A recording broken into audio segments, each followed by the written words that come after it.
Hi, sister.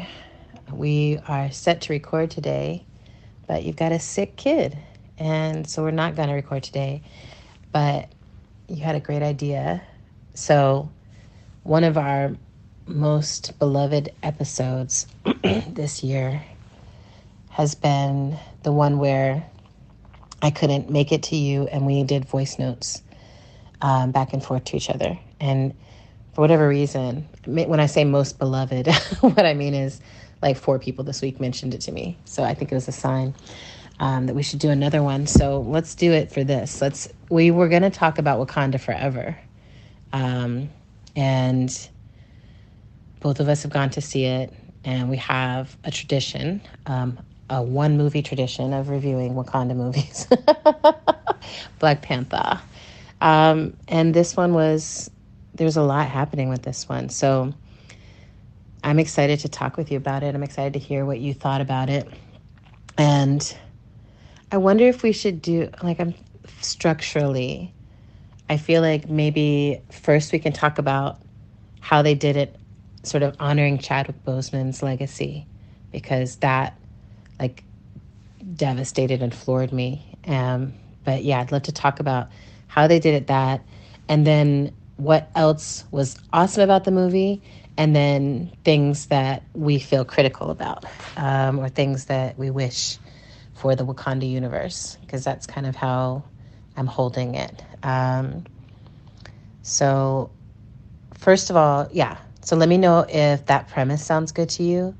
And then if it does, we can dive right in. Oh, I have to not do. Okay, so I will not do the Wakanda accent at any point during this voice note recording. I promise.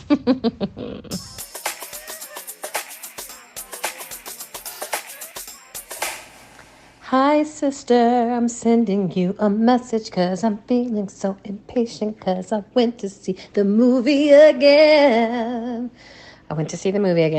And, I know that you are a full-time mother right now, but I also feel like I really want to hear what you think about it.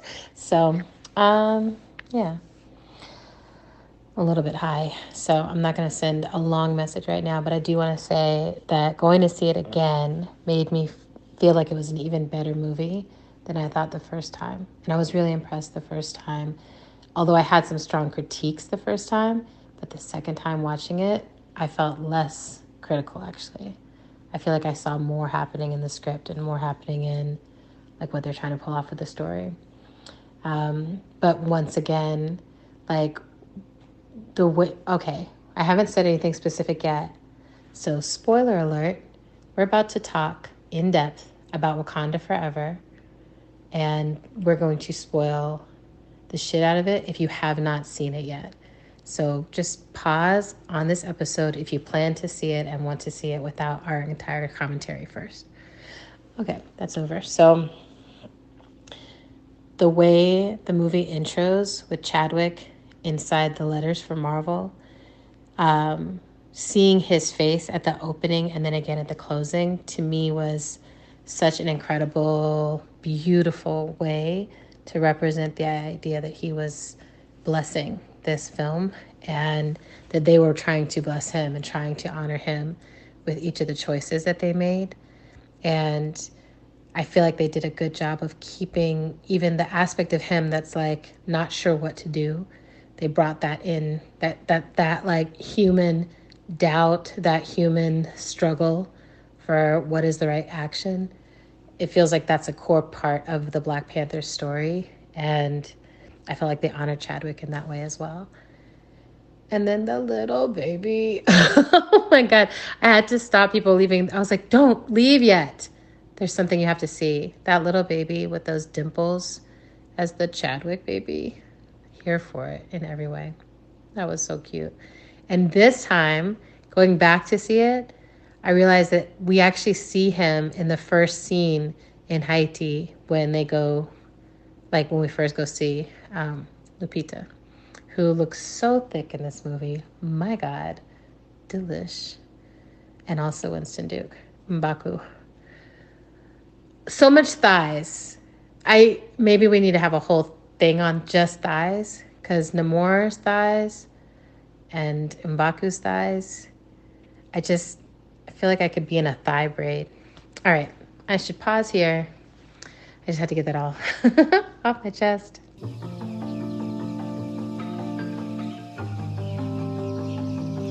Hi, listeners. This is Autumn.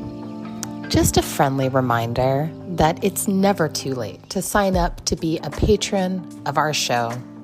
You can go to patreon.com/endoftheworldshow and take a look at those tiers.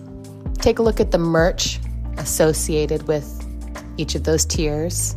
Know that whatever tier you choose, in addition to whatever merch you get with that tier, you also get access to these exclusive episodes that Adrian and I make called Ask Us Anything episodes, where we collect questions just from patrons and then answer them just for patrons. So it's like more burps, more laughs, more guffaws, plus some wisdom. It's really worth it, and it means a lot to us, and it helps keep this show going. So thanks for your consideration. We love you. All right, back to the show. Yo, Namor's thighs. What was that? He came out of the water and I was like, what's that? I'm not even like, I don't think of myself as like a thigh person. I'm not like against thighs, but like I don't usually notice thighs, but those thighs were noticeable.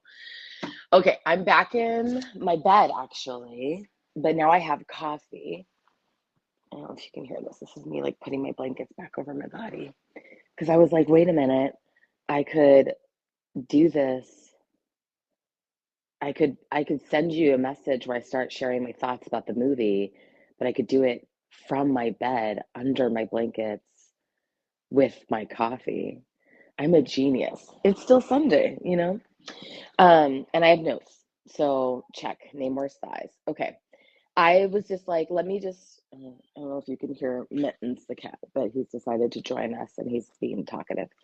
Um, I was thinking maybe in that, I think that the order you had suggested was first talking about the way that they honored Chadwick Boseman and then moving on to talking about all the things we loved before we get into our critiques. Why are you so loud, cat? Um,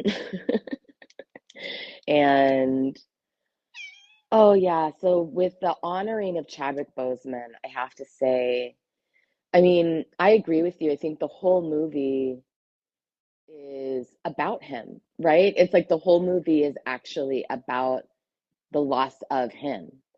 It's also about the characters in the story, but it's really about, and in a way that feels to me very reflective of deep grief, right? The way that when you are in deep grief over someone that you love, everything that's happening is about that grief, and everything that's happening is about your love for that person. Like nothing that happens in your life for a period of time, right?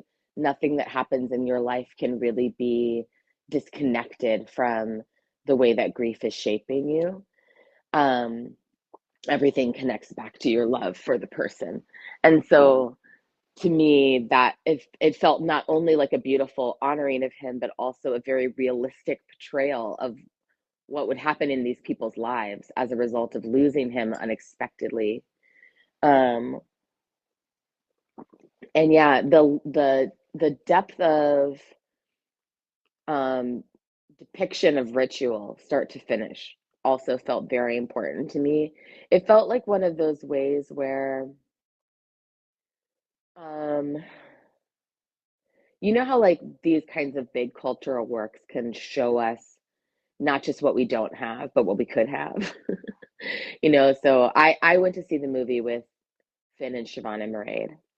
And when it opens with the funeral scene, I mean, obviously the first scene is like the flashback to Shuri trying to recreate the heart-shaped herb and a synthetic version of it because she believes that that's going to save her brother from this mysterious illness. And, she's running around her lab. She's freaking out. She's getting increasingly more afraid as she continues trying and failing to create the herb. She sends all of her staff away. She's like communicating with the AI. The AI keeps telling her that it's like not working. And then finally, her mother comes in and says, he's passed, he's joined the ancestors. And then we cut to this gorgeous funeral scene in which all of the people who are in attendance, or like the community that's in attendance of the funeral, is dancing and singing and drumming. And one of my kids turned to me and was like, why is everyone dancing? And I was like, because this is, in this tradition, this is how you would celebrate someone's life, right? That funerals are not just funerals, they're also celebrations. And it's a way of sending someone off, right? So I like whisper this to her.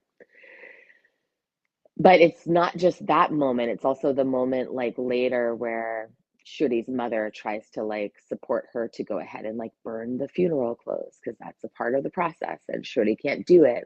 She doesn't do it until the very end of the film. And in that moment at the end of the film where she's just sitting with her memories of her brother, and you can really feel that sense of like that that I have internalized this. This is inside of me now, and that's why it's okay for me to like burn the clothes. It was just, yeah, it was, all of it was so fucking, not just like it's not even just that it was beautiful, it was also that it was really recognizable. And you know what I mean? It was like recognizable as a correct thing. It was like, yes, this is how it goes, and this is how it's supposed to go. Speaking of the end of the movie and the presence of Tiny Toussaint, I have to say, this isn't about me, but I fucking called it from the very beginning of the movie. Like the moment that we see Nakia for the first time, I was like, where's the baby? I was like, even, and then like even by the end of the movie, before the credit scene happens, I'm just like, where is the fucking child? Like I know that there is a child, and why are they acting like there's not one? And then of course the baby shows up in the end credit scene. So I felt very gratified that my intuition is fully intact. Um, and actually, that leads me to my only real critique of the film, which is there is literally no way that Auntie doesn't know about Tucson. Shuri is the auntie. She's literally the auntie of this child. There's no way that she's not one of the people who's in on the fact that this child exists. That was the only thing in the whole film. And we can get into the like what we can get into this later, like what some of the actual critiques are of the movie that other people have. But for me, that was the, yeah, because I'm familiar with and aware of the fact that there's like all these critiques going around. But like for me, the only thing in the movie that I was like, this doesn't make any sense. It's like, how would Shuri not know?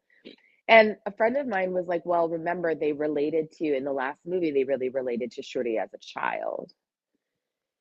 And so, this is maybe also part of her being seen as a grown adult to be like let in on this secret. And I was like, I don't know. I don't know. I just, that doesn't feel believable to me that she didn't know about the kid. Um, okay.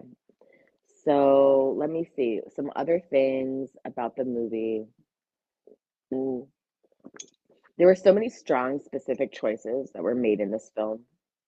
Okoye's fall as general, her falling to the queen's grief, basically. Um, and then getting to return as and being teed up as like another different superhero was like very cool. Um, loved the fact that Killmonger is the relative that Shuri goes and fucking meets when she takes the heart-shaped herb. Like, what? I loved that. Was such a good surprise because as she was taking the heart-shaped herb, I'm like, literally, who is going to meet her? I mean, when I was thinking it was going to be her mom because that was the person who most recently died. The fact that it was Killmonger, I was like, y'all have got me all twisted up inside. And then I really also appreciated the like, you know how when sometimes a narrative device will show up in a film and it'll be really obvious, but you also like appreciate the obviousness of it. The whole subplot around the young black scientist who's like a college student and then like creates this machine that is being used to find vibranium. And so like Shuri and Okoye have to go find the scientist before the white people do, or no, before Namor finds her, and to protect her from Namor. And then like she comes into the story, she's young, she's smart, she's like resistant, doesn't want to go with them, but then she does all the things. And then like Shuri and Okoye, like, and then Nakia later like come and save her. And then she's like in Wakanda in the lab. And it's like, oh yeah, I see what's happening narratively here. It's like we need a new young scientist in the lab in order for Shuri to like walk into her destiny, which is to put on a suit. And it's very obvious, but I like it. You know what I mean? It's like comforting in its obviousness. And then she, you know, she doesn't end up staying, but it's still like we need to know that there's like these other brilliant scientists out there who are like who are fulfilling that role that Shuri felt or that Shuri filled in the first film of the young brilliant scientist, which is also very like, you know, I think aligned with just sort of general. It's like one of the ways that Wakanda Forever and Black Panther are very much still Marvel films, right? It's like there are these tropes that show up in all of the Marvel films, you know, and the brilliant scientist in the lab who also maybe has powers is like one of the tropes. So I like it. I like it. I like those kind of comforting things, especially in like franchise movies where you're like, but I'm expecting to see this. Where is it? Girl, I'm so excited about your unpopular opinions. I made notes while I was listening. I also had left my bed and then I came running back to it because I was like, right, that sounds so much better. I don't have coffee because, you know, I can't really fuck with caffeine. But I also love that blankets might have a sound. Woo. Um, my sheet just got caught around my foot in a way that definitely felt like there was a person in my bed pulling it. Anyway, um, yeah, so the celebration and grief, I loved all those touches from the very beginning of the movie through to the very end. Seeing Chadwick's face, seeing the mural of his face, seeing the way the entire community comes out and being dressed in white and the dancing. And but I also loved like the being inside of what feels like Shuri's perspective or Queen Ramonda's perspective, where like you can see all of this happening, but there's kind of a, it's kind of like you're in a time warp or something, you know, like grief that felt so present. Like, oh, I can see all these people doing the right action, doing the ceremonies, doing the ritual, but I'm outside of it because I'm still in the rage part of my grief. And I really appreciated that presence throughout the movie, that it was like, it's not just that you grieve and you cry and you miss the person, but it actually like unmoors your sense of self and your capacity to make good decisions. Like I felt like the movie was watching people make one unnecessarily dangerous decision at a time after another and just being like, why would you do that? That's no, let's not go there. But then from inside of the experience of grief, absolutely, you have a shorter fuse and you have a real sense, like that moment where Queen Ramonda is like, all of my family is gone. Like or later when, when Shuri is just so in her rage and she is like, I want to burn the world. Like, where you just feel justified in being like, the things that have brought me joy are gone. And why should I keep participating in this horrific experiment that is causing me so much pain? Right. So I thought that part was all really brilliant. And it harkened back, like the Killmonger surprise was so delightful. I mean, first of all, just a man in a tight sweater dress. I don't even know what he was wearing, but it looked like it fit him so well. And I was like, I know we're in the ancestral realm, so probably I'm not supposed to be thinking about that, but I'm just like, muscles. It was delicious. And then I also loved that it was like, oh, the person that you most align with in the ancestral realm right now is the person who's also driven by their grief to bad decision making. So yeah, all of that felt really on point to me. And I also love the unstoppable genius scientist. And I love that it was a little young Black girl. I love that she was just like this little spark, She felt like such a little spark, such a little good attitude, good Shuri apprentice. And I really like that she was like, am I being recruited? Like, what's happening here? I totally agree with you that there's no way the auntie wouldn't be brought into it. Although, like, I could understand why they wanted it to be a surprise, but I was like, I can't imagine in this family with that being, those three being the only ones left, that they would keep that in that way. So, all right, I'm going to send this and then I'm going to get into all the other things I loved. Yeah, again, about the Toussaint being a secret from Shuri. Like, I'm still in disagreement with that choice. Like, I feel like they could have still made it a surprise without it being a surprise to Shuri.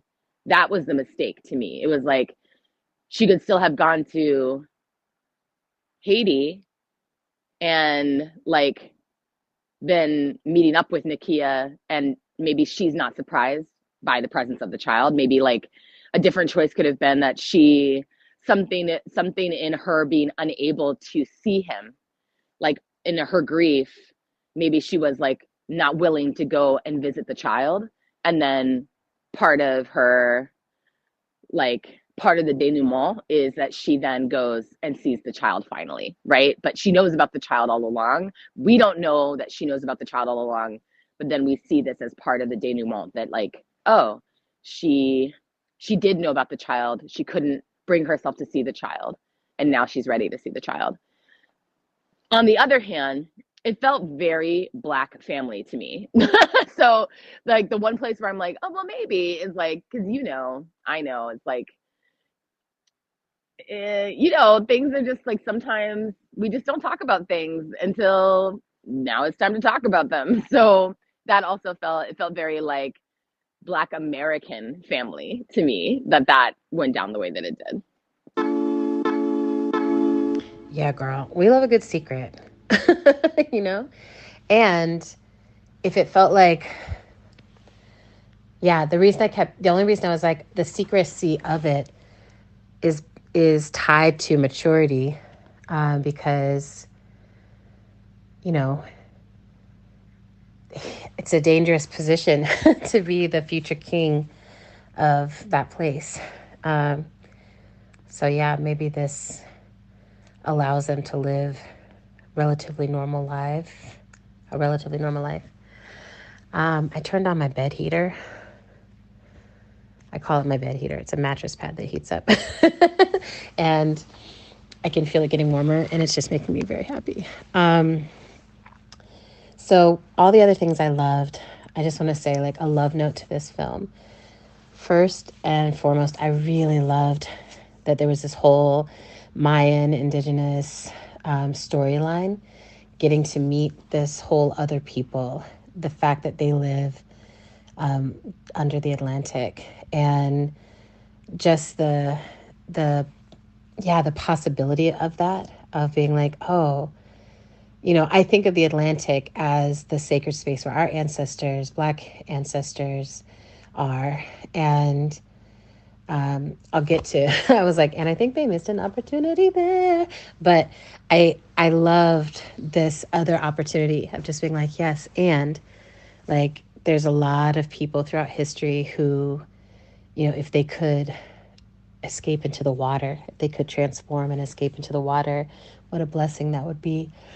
And I mean, as a mer person, the entire underwater world, just getting to go down there and be down there, and the way they filmed it, so that's like you really feel like these motherfuckers are under some water, and they're doing really well. They seem to have an abundant, beautiful life down there, and yeah, I mean, and just thinking through like the long journey, like they would have had to be down there in the dark for a while um, before they found the vibranium sun and all these other things. So there's just a real beauty to that, to being like, what can we curate in the dark? I I loved seeing like, that is they love doing that thing for the familiarity, like their little moves of like Shuri greeting the scientist or other little things that were just like, oh, direct throwback, direct nostalgia. Like they give you kind of, I think of Marvel movies that way, where they're just giving you instant nostalgia. All these big franchises, I guess, do that now. It's like Star Wars is like, here's the same show, exactly same storyline. We know you like it, and here it is again. So I felt some of that with this, where it's like, you know, um, we're having a struggle for power internally, and we're dealing with issues, but along the way, here's all your favorite people in little moments. And I thought the world was beautiful. Getting to see more of Wakanda was really lovely, and like what their lives look like on a daily basis. Um, I really loved, one of my favorite moments in this one actually was when they had the favorite colonizer actually just say very explicitly, like, just let's all not forget how completely fucked up it would be if the US were the ones who had sole control over vibranium, and just having, the CIA boss or whatever just nod and be like, I dream of that, right? And just like, I appreciated that as a political honesty moment buried inside of this work, because it's like, that's absolutely the truth. Like, I'm definitely in the camp that's still like, they should have never told anybody. And like, um, I don't think that was the best way to wield the power. But since people do know, I'm like, yeah, like having to protect it now against all these folks who are trying to be shady and take over, which they absolutely would be doing. So I liked all that a lot. I loved Shuri's outfits, and I generally loved all the outfits. Queen Ramonda's structured gowns with the like, looked like sort of bone casing up on top. Those were incredible. Her headdresses were outstanding. I loved her hair, her little soft white gray hair. And basically Angela Bassett's back as its own style icon thing. I watched her and I was like, how Tina Turner has her legs insured? I'm like, Angela Bassett needs to have her back insured. And just her mouth, and like, basically she's incredible. I liked what felt like the maturation of M'Baku. Like he was one of the characters that I felt came the furthest in terms of like his own growth as a person, and how he was showing up. I was a little confused at the end by the like scene where M'Baku shows up to the challenging for leadership thing, and Shuri wasn't there. So I didn't know what that was setting up. I was a little confused. I'm like, so is he challenging her in her absence? Does that mean that she's leaving him to be in charge, and then she's in Haiti? And I totally agree with you. I think they could have done it that way, of just like, she could have just been like, y'all chill, let me go burn this thing. And then the kid comes running out and she's like, just says, hey, nibbling, what's up? So yeah, I'm sure that there's some explanation of why. All right, so I'm excited to get into my critique.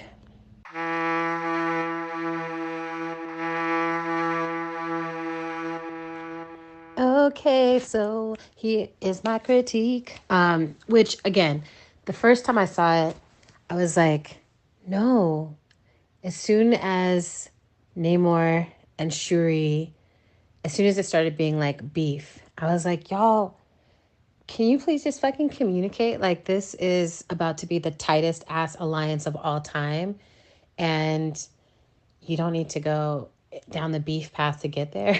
Like, it just felt like, erg. But, and then I felt like just having so much death. Like, I understand that there was a need for the sort of African and indigenous Mayan lines to have this kind of contention with each other. Like, we are both really powerful nations. We have been in secret for a long time.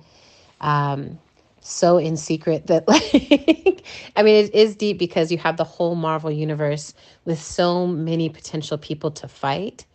And then it's like, why are these people fighting against each other? Like, there just needs to be alliance between them, and they need to understand each other.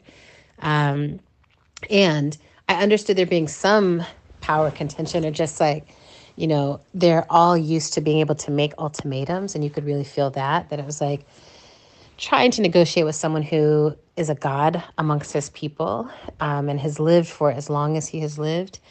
I kept being, I really had a strong feeling of like, he's not wrong. Like, he's not wrong. But, I think the thread of Killmonger that was present in him, that's like world domination versus like actually being allies to keep ourselves and our people safe.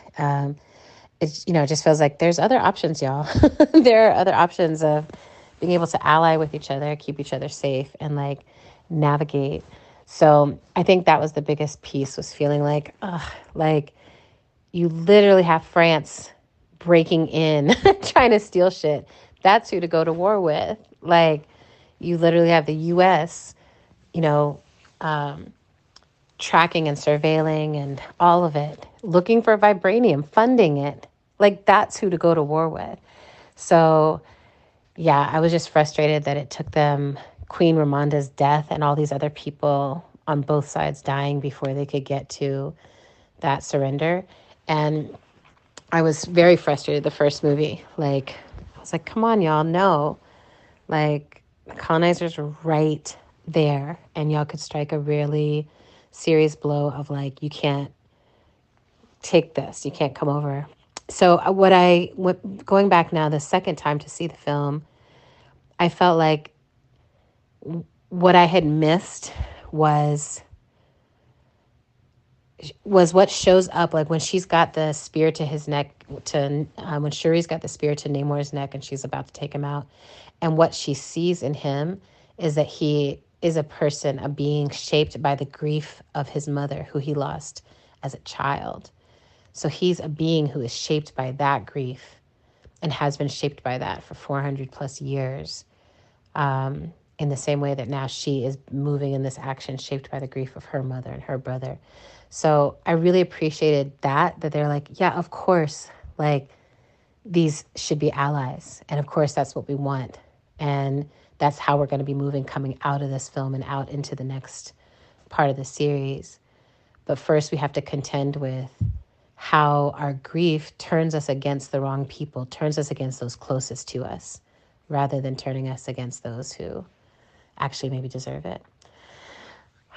So, yeah, that was my main thing, though. It's just like, especially as someone who has watched all the Marvel movies, there's a part of me that's like, I want there to be a real turning and facing like the colonial power hungry nations and holding them accountable. And again, not in the Killmonger way, not in the like burn the whole world and that's the only way to do it. But I do think there's a way to model something else, model a different relationship. And then like, what does it look like to actually hold people accountable with the unstoppable science, with the, remarkable resource of vibranium. So now, I do always want these movies to solve problems that we haven't solved in real life. So, But yeah, I'm really curious to hear what your take is on this critique, sister. God, this is so fun. Yeah, first I just want to say the M'Baku moment at the end of him like sort of comedically showing up at the ceremony to say he's challenging for power. Yes, definitely confusing. Definitely feels like a setup for something that's going to happen in the following movie.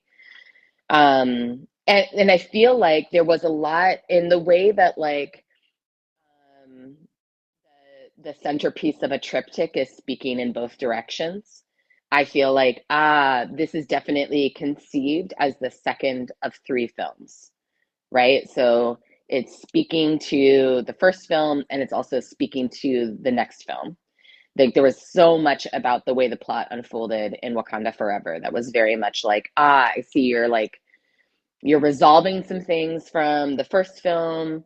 You're doing a lot of development and setup with characters, where the things that a lot of what's being set up is not going to like fully fruit or be resolved until the third film, including the whole plot line with Namor, right? Like, because there's also a cliffhanger, not a cliffhanger, but there's also a moment with him at the end of the film where you can really feel that he has something else planned.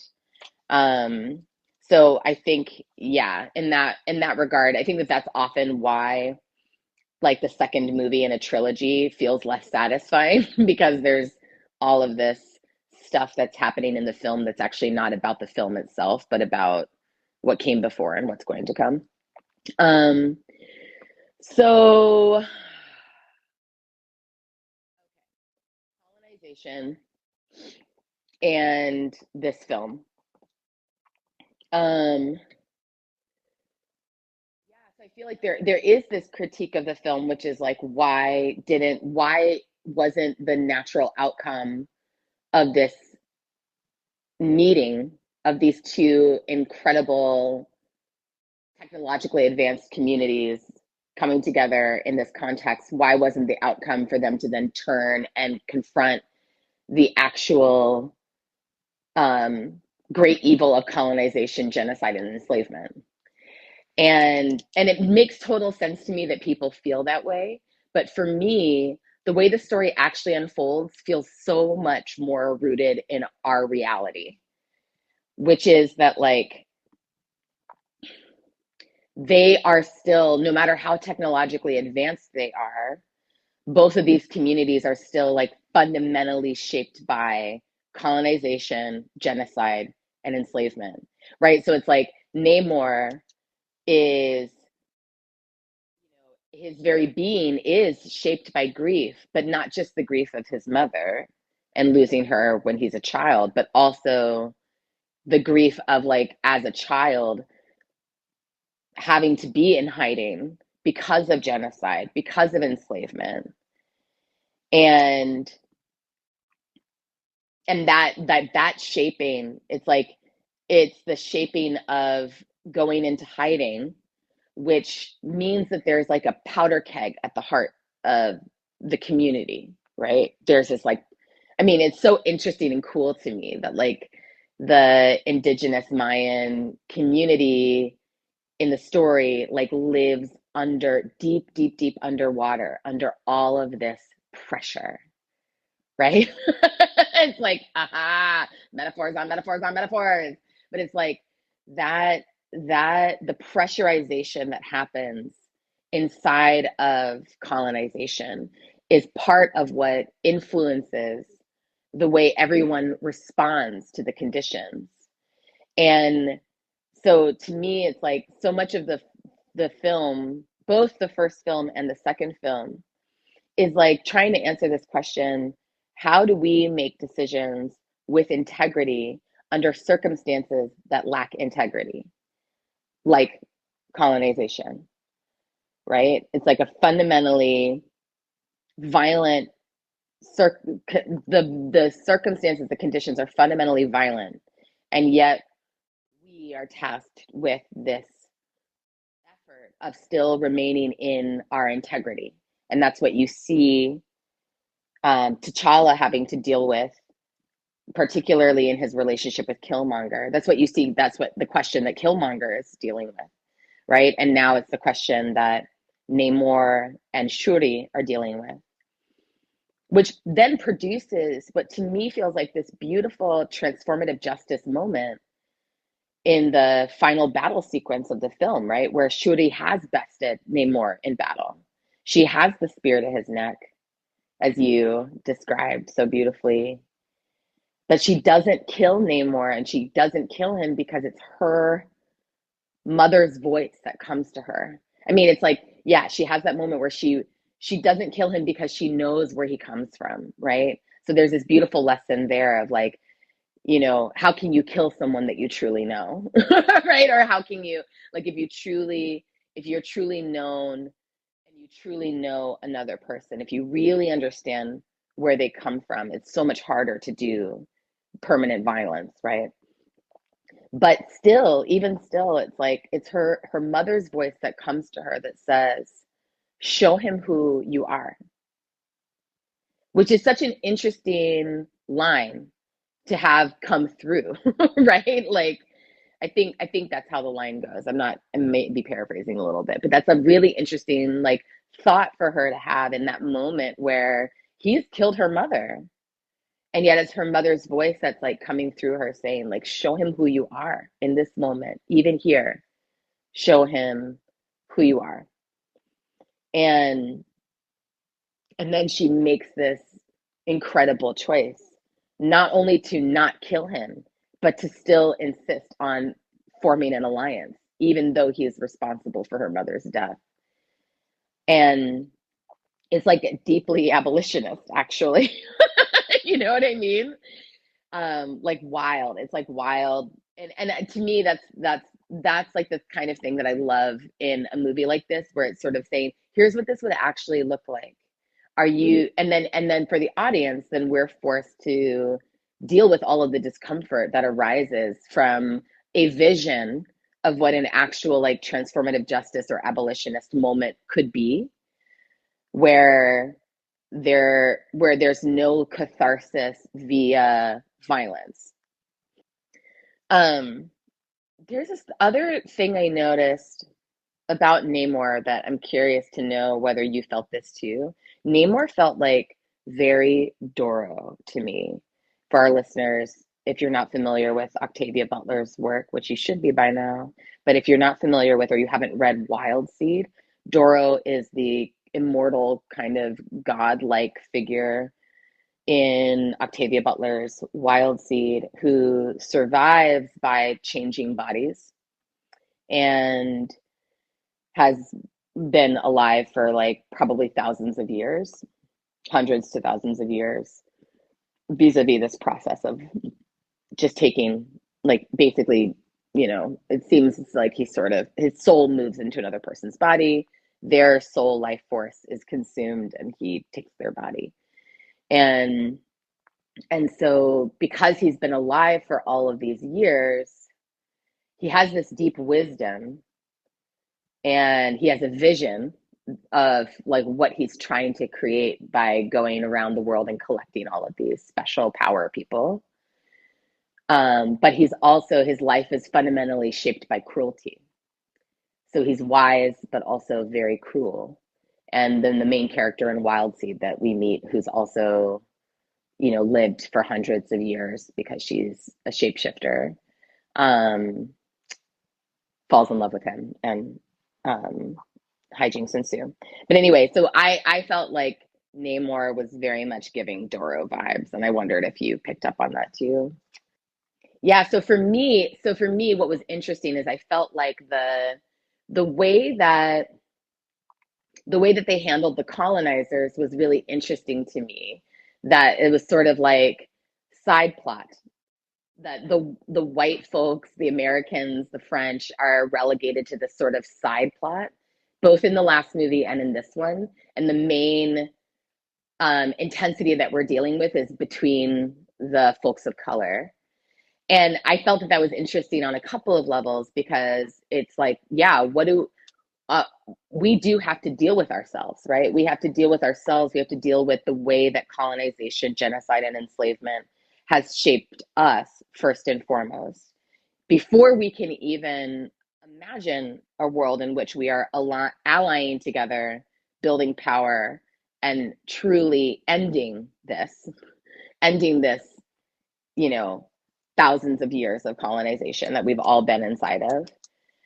We actually have to deal with ourselves, and that requires actually decentering the white gaze, decentering, the white narrative. Because like imagine a Wakanda Forever in which the primary antagonist is a white person, you know, then the treatment of that would require us to become invested in that antagonist, right? So there's this interesting thing happening, I think, with the filmmaking where they're saying we're not going to create a white antagonist character that you would then feel invested in.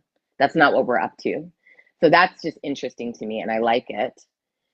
Um, but I do think that they're setting it up. Like I think they're setting up and I think one of the fun functions of that is that then the white characters that do show up end up being very much comic relief, like Julia Louis-Dreyfus, the CIA role of like, yeah, her moment where she's like, I dream about that every day, just really coming in with the like big Veep energy. It's just like so good. And that was the same in the first movie too, right? Where you had like primarily the CIA agent is like comic relief and white ally person, but like not central to the storyline at all. Um, and so that was cool. Um, but I do think that they're setting up something that will come in the third film that will likely involve us then having finally a white character who is an antagonist whose storyline we get invested in some way. And I'm curious to see how they handle that and like what is the preparation. um but meantime, I felt like that handling the sort of sidelining of the colonizers in the story created some really interesting moments, right? Like this moment where you have the siren mermaid people singing this song that like literally forces the colonizers to like walk off their research platform and drown. You have the French mercenaries breaking into the community center, and then like the Dora Milaje are like waiting for them there, and they just take them the fuck out, and they're fucking cackling the entire time. And it's so satisfying. It's so satisfying, and part of what makes it satisfying is that you're not invested in any of the antagonists. So like it doesn't matter that they're being killed off. Right? So it's I don't know. It's very, very interesting to me. It's very, very interesting to me, this handling. And the ways that the handling of it means that we have to stay with the discomfort of who we are under these conditions instead of getting the catharsis of getting to like focus on the colonizers. Yeah, so that's my thoughts about the critique, that I feel like, yeah, I hear it, and also this feels so real to me. It feels, and or it feels kind of like the medicine that we need now, right now. Okay, I'm curious to know what you think about what I think. Ooh, sister, I really love your note. Um, wow. So, first of all, I'm curious to know what you think about what I think. I think we should do a T-shirt of that. Like, isn't that what a good conversation is? I don't know. Anyway, I'm very excited to share what I think about what you think, and then I'm curious to hear what you think about what I think. Um, so first, yeah, definitely this feels like a trilogy of movies.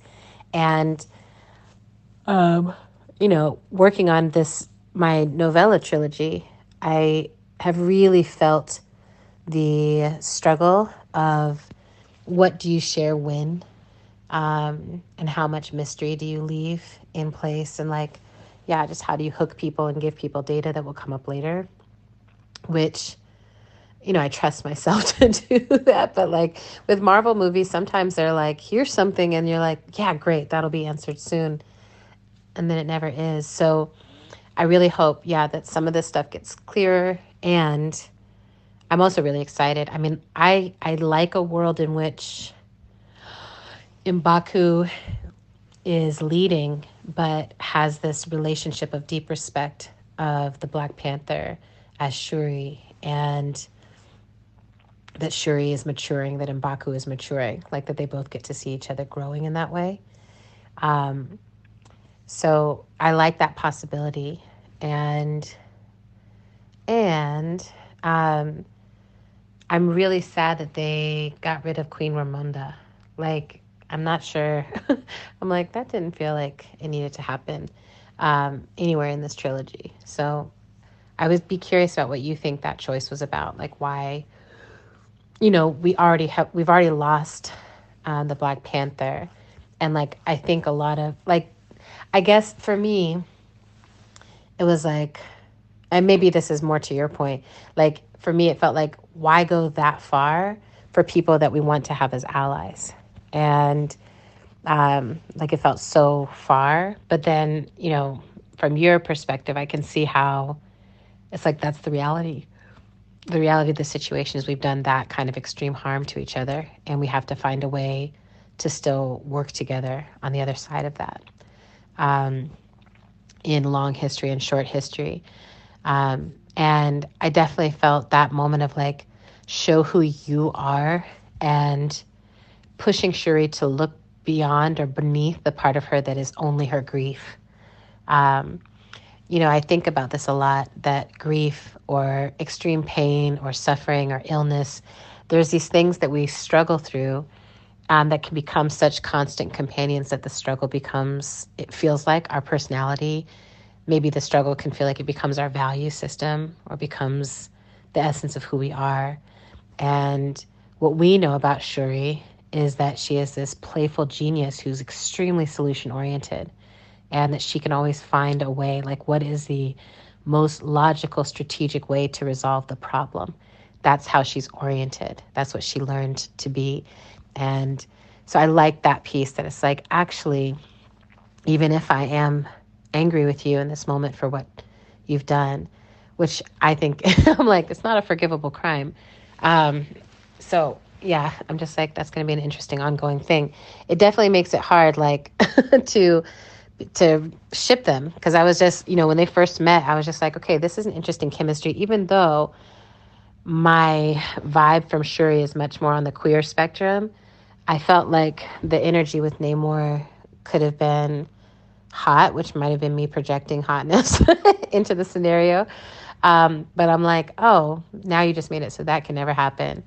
At least where I come from, you can't just kill my mom and then kind of date me. So we'll see what happens with that relationship possibility. There's a lot of others, and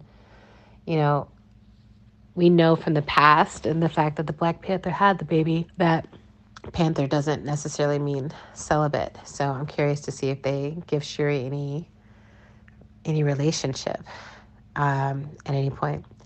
And what did you say? Doro. Hell yeah, absolutely. The Doro piece made a lot of sense to me. Just someone who has lived and lived and lived and lived in some way by domination, by conquering. Absolutely saw that. And I was really sad that she cut the wing on his foot.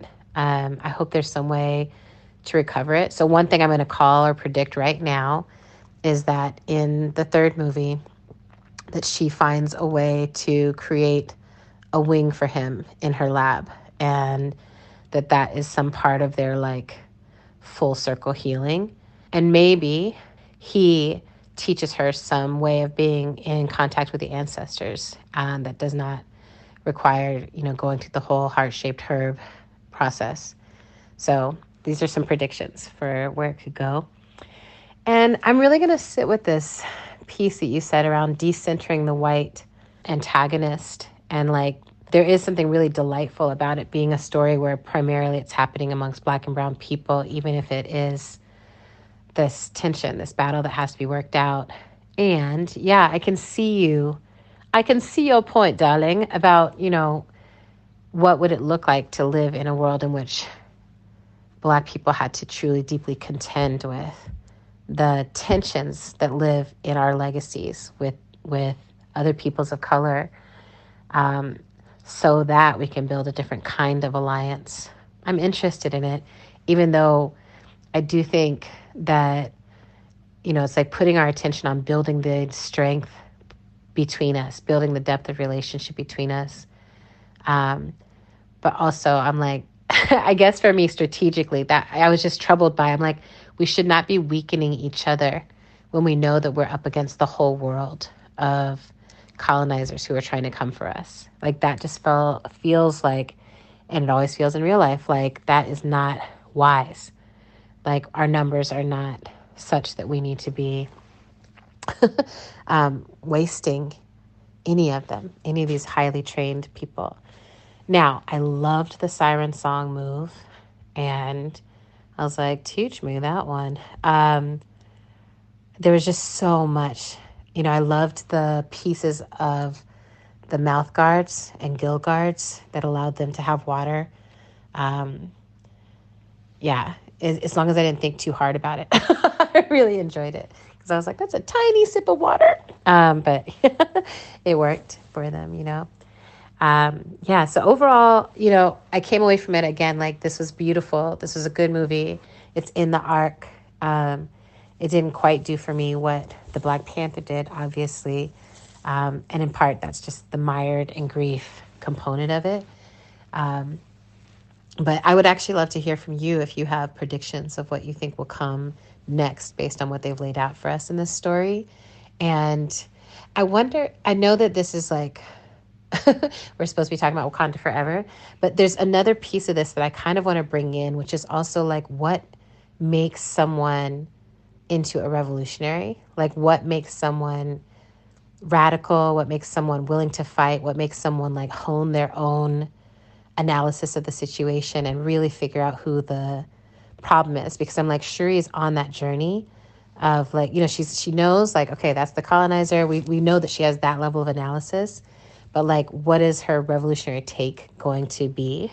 How is she going to develop that? I felt like that's the role that Killmonger was bringing into the first one. It was like, okay, how do we actually get out of these power dynamics? And that's what I'm curious about for sure. And of course, I can't help but think about Andor, which is the Star Wars spinoff show that is about that period leading up to Rogue One. And it does such a gorgeous, brilliant, brilliant, brilliant job of showing how someone can become a revolutionary thinker and actor inside of imperial conditions. And I feel like this Black Panther series really has that potential to just be like, what does this actually look like in this time? So I'd love to hear if you have any thoughts on that. Ooh, this conversation is so exciting to me. Just to respond to a few of the things that you lifted up.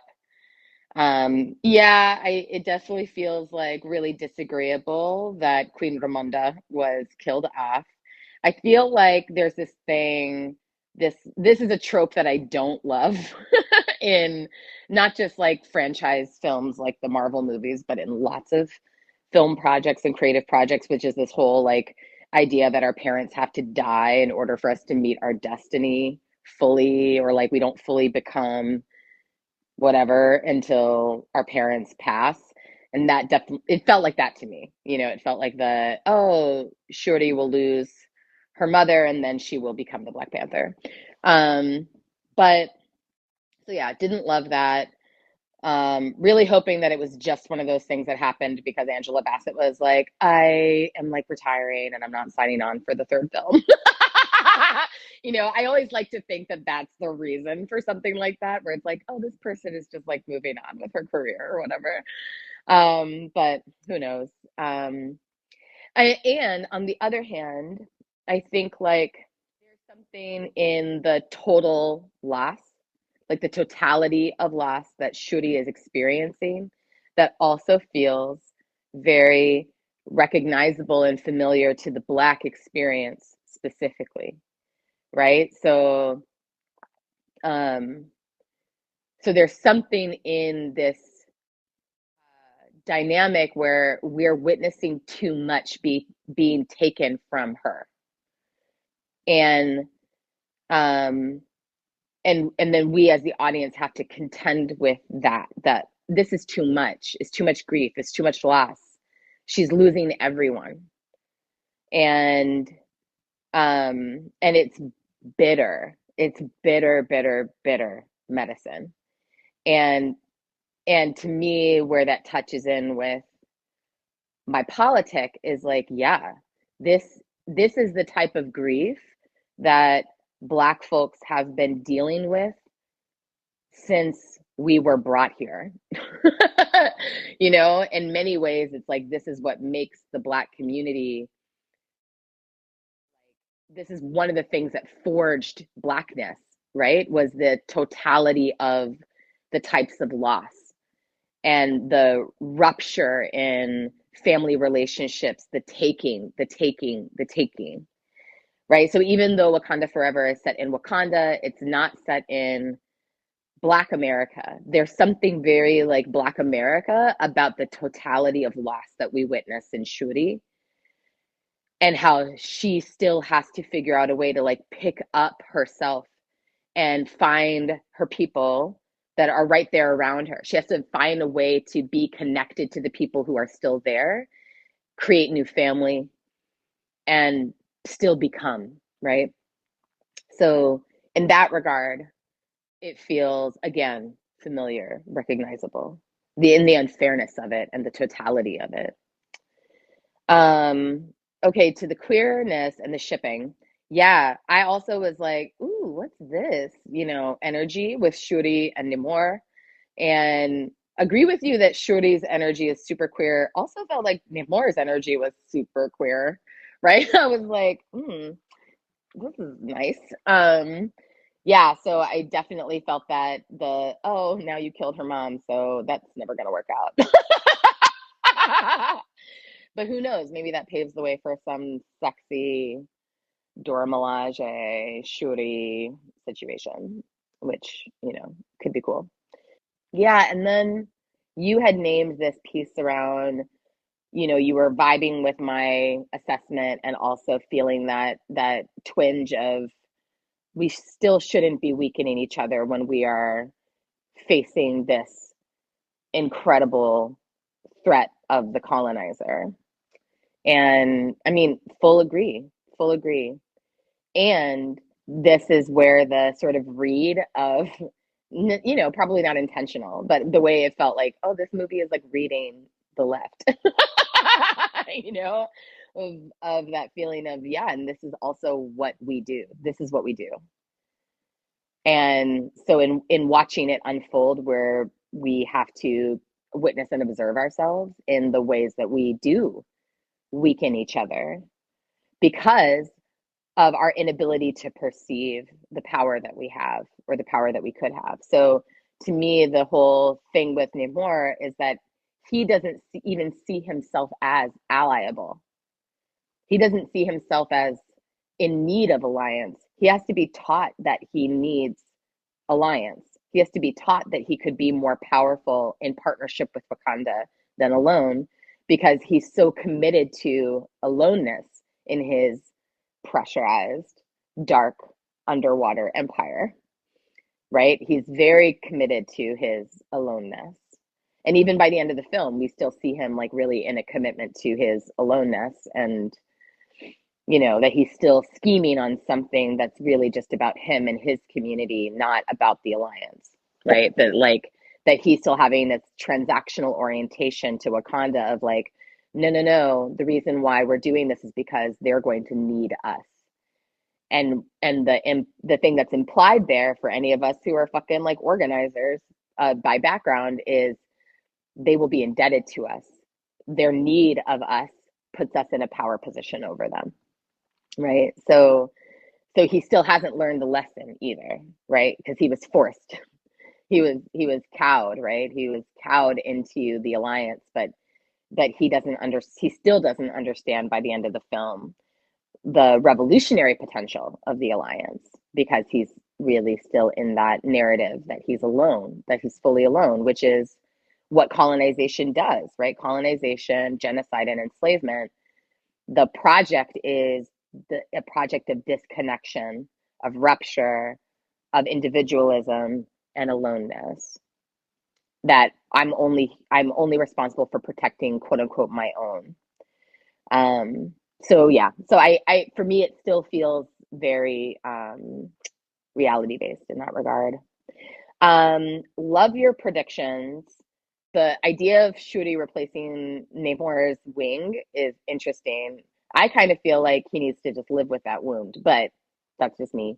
But it's an interesting prediction, and the prediction of Namor helping Shuri find a way to commune with ancestors, very cool. My prediction is that I don't think M'Baku will actually end up in leadership.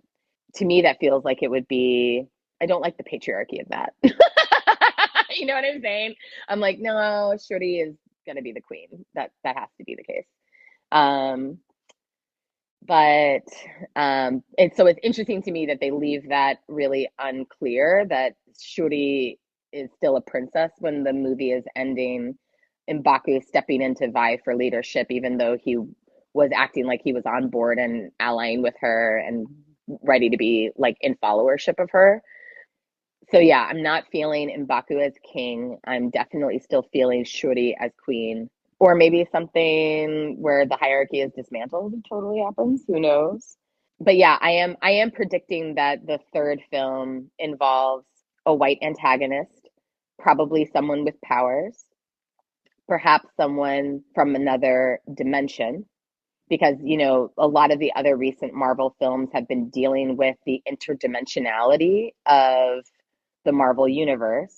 And actually, when we were sitting in the theater watching the previews, there was a preview for like the next Ant-Man and Wasp person movie, and they totally get sucked into another dimension in that film, and then there's like a whole empire basically down there. So I don't know if that's too much for them to try to layer onto the Black Panther part of the universe, but it feels like very possible that, like, I could see a plot line where it's like some being comes in from another dimension, allies with the CIA. The CIA is like, yes, awesome, like we're on board with this because you're going to help us get what we want. But then it's like a double cross situation. I could see something like that. So I'm really curious. I'm hoping that we don't have to wait 4 more years or whatever the length of time was. I'm like, because I feel like, yeah, the first Black Panther movie I went to see in theaters with my family, like before I even got divorced. Like it was a while ago.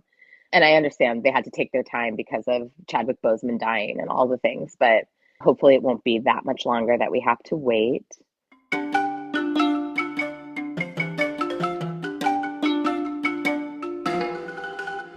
I'm really glad you named that parent death trope, which I feel like is in Marvel and Disney and all these other things.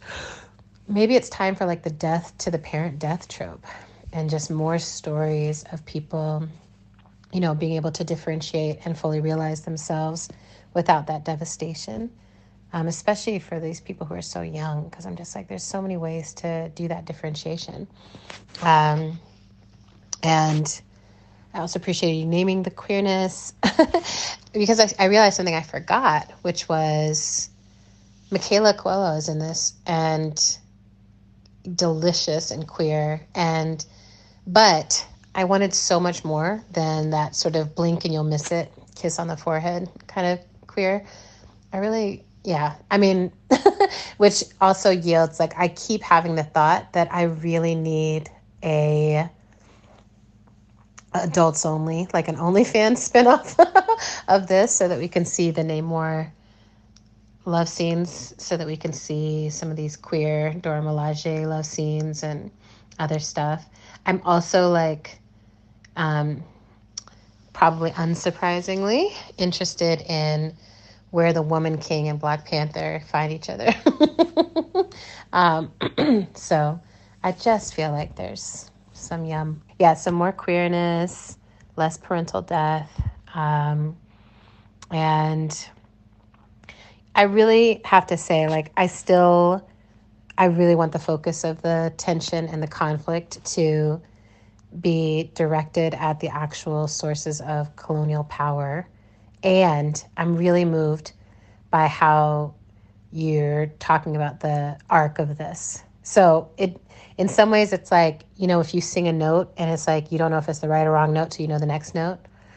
It feels kind of like that. Like movie 3 will really tell me a lot about whether this arc was moving in the right direction or whether I'm still disappointed.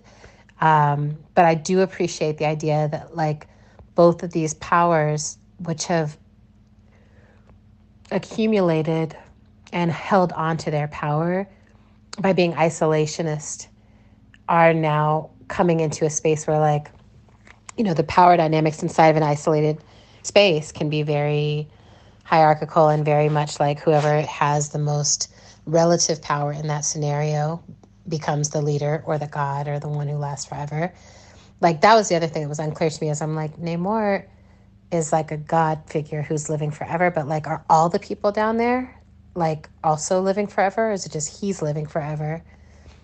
And I don't think they told us that in the movie. So anyway, but yeah, this idea that's like in that isolationist thing, you end up with like a monarchical family that also gets access to the special heart-shaped herb, right? That's way too much power. So I feel like having them both be humbled in this film, and then, there's a little loophole of like Shuri traveling by herself without protection. Like she can blend in anywhere. When I'm like, but the entire world pays attention to everything that the Wakandan leaders do. But I feel like both of them had to be humbled and now are moving through the world in that more humbled, hopefully alliance-ready space.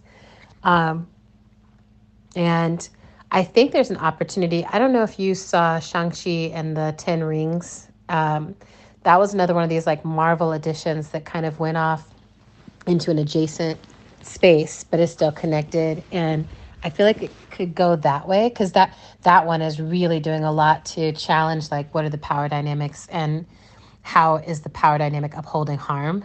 And I feel like they did a beautiful job of really like challenging that. So I think that this could be another place. Black Panther could be another one of those spaces where it's like, how about we go straight at what causes harm, which is over isolating, which is letting power accumulate in a certain way that really creates resentment where there should be collaboration. I definitely want them to get rid of the monarchy altogether. I think that would be a really radical move.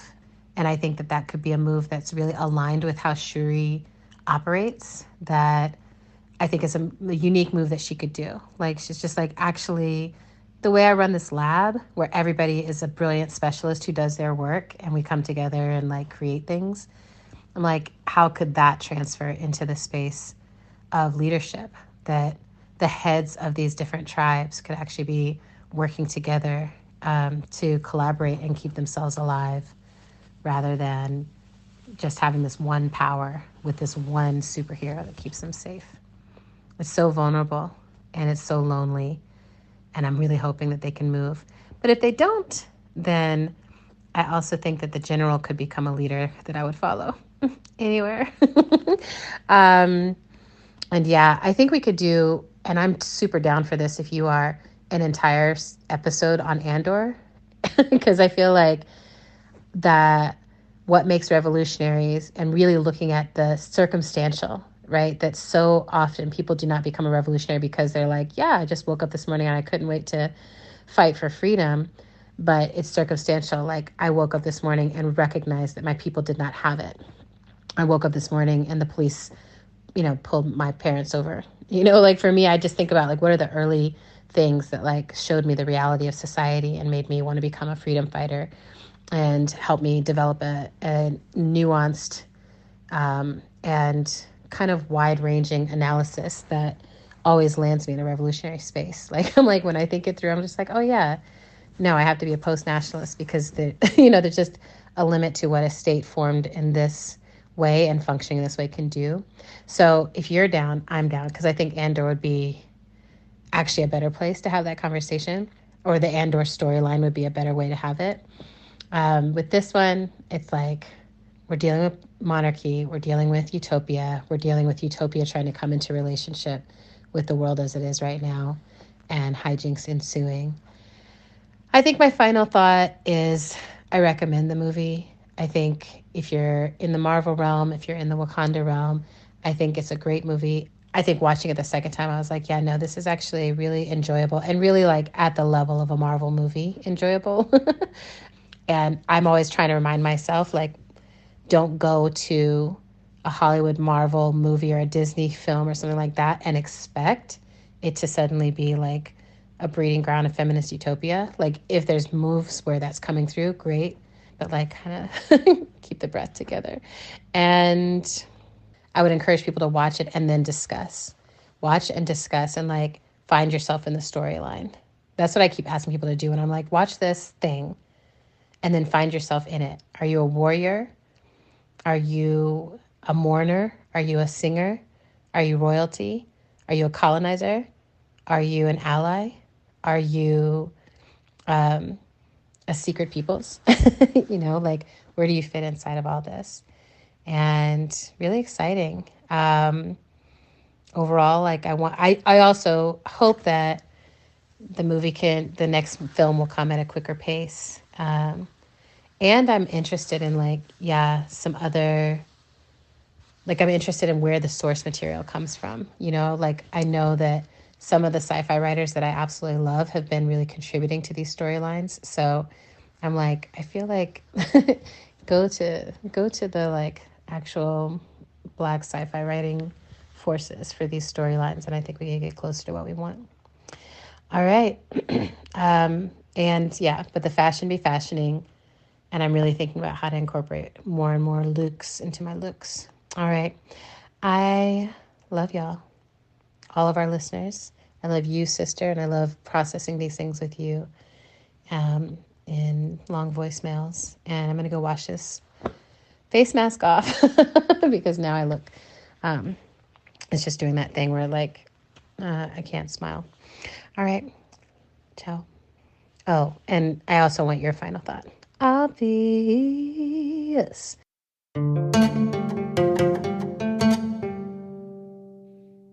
Oh, so sorry about the weird sounds. I think that might be because I had my AirPods in. So apologies, audience, and apologies, Zach, for the places where my voice seems to disappear. Okay, my final thoughts on your final thoughts.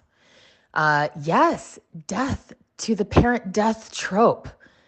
Would love to see more parents living to a ripe old age and people becoming without their parents having to die. That sounds great.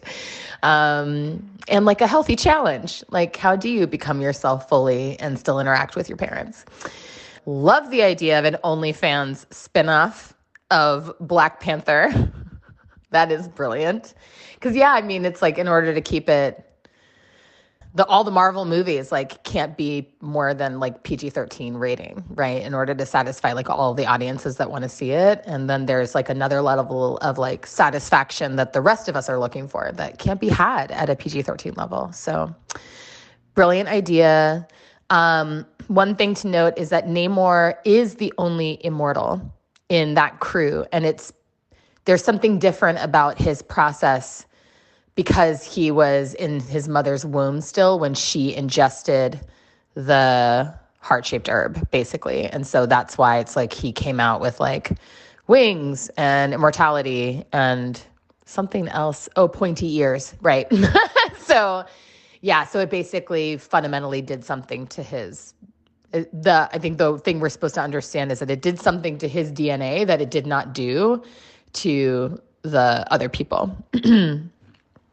Also want to just say that I love the invitation to people to find themselves in the story, which is such a good invitation for like any work that inspires you. It reminds me of when we were being interviewed by Umang for the Possibilities podcast, and Umang asked that question, like, is there a beloved character in fiction that you are in loving collaboration with? And to me, that feels like a similar invitation to find yourself in the story, figure out who you align with in the story and then ask yourself why. Why do you feel so aligned with that character? Why do you feel seen by that? Why do you understand it?